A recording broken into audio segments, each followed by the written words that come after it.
ధర్మం ప్రజాస్వామ్యం ఎప్పటికైనా గెలుస్తుందని కరీంనగర్ ఎన్నికతో నిరూపణ అయిందన్నారు కేంద్ర మంత్రి బండి సంజయ్.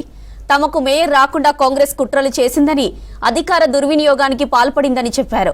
సీఎం మంత్రులు అన్ని పార్టీలు ఒక్కటయ్యాయని అన్నారు. ఇంత కుట్రలు చేసినా చివరకు బీజేపీనే గెలిచిందన్నారు.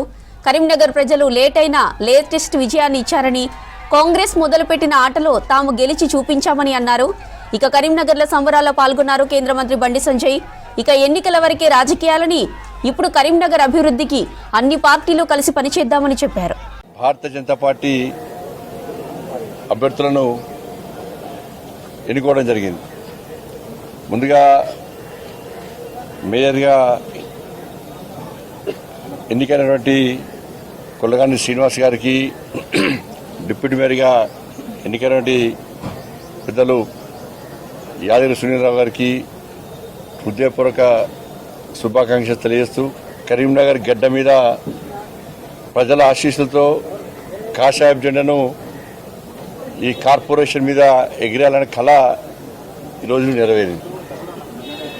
దీనికోసము అనేక సంవత్సరాలుగా కరీంనగర్ ప్రజలు ఎదురుస్తున్నారు, భారతీయ జనతా పార్టీ ఎదురుస్తున్నది. ఆ ప్రజల సహకారంతో ఆ ప్రజల యొక్క ఆకాంక్షను నెరవేర్చిన ఈరోజు చాలా సంతోషకరమైన రోజు.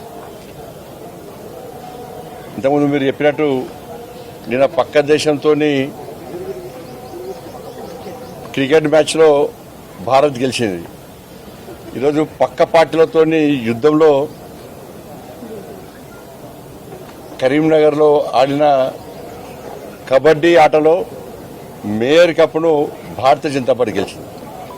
ఏదో దారిన భారతీయ జనతా పార్టీని రాకుండా చేయాలని చెప్పి ఈ ప్రజా తీర్పును పక్క పెట్టి కుట్రలతో గెలవాలని చెప్పి అడ్డుకోవాలని చెప్పి వాళ్ళు ప్రయత్నం చేశారు. చాలా మంది ప్రయత్నం చేశారు. అన్ని పార్టీలు ఒకటేనాయి. Congress party, MIM party, BRS party అందరూ ఒకటే నడిచాడు. ఇండిపెండెంట్ సపోర్ట్ ఉన్నా కూడా ఏదో రకంగా మభ్యపెట్టి బెదిరించి కాకుండా చేస్తామని చెప్పి 2 రోజుల పాటు రాష్ట్ర ముఖ్యమంత్రి గారి దగ్గర నుంచి మంత్రుల వరకు, ఎమ్మెల్యేల వరకు కూడా అందరూ ఒకటే. కానీ ఏం సాధించలేకపోయారు. చివరకు సాధించింది భారతీయ జనతా పార్టీ. దానికి కారణం లేదు, కేవలం భారతీయ జనతా పార్టీ బలపడుతుంది. భారతీయ జనతా పార్టీని కరీంనగర్లో రానియద్దు. ఈ కరీంనగర్లో భారతీయ జనతా పార్టీ మేయర్ అయితే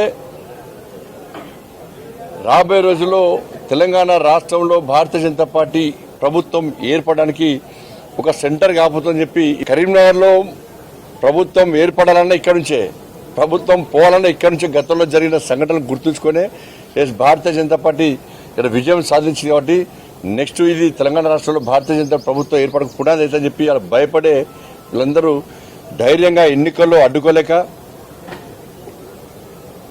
ప్రజలు తీర్పు ఇచ్చినప్పుడు కూడా దాన్ని పక్క పెట్టి ఈరోజు అడ్డుకునే ప్రయత్నం చేసినప్పుడు కూడా ఇలా 100% ఇలా భారతీయ జనతా పార్టీ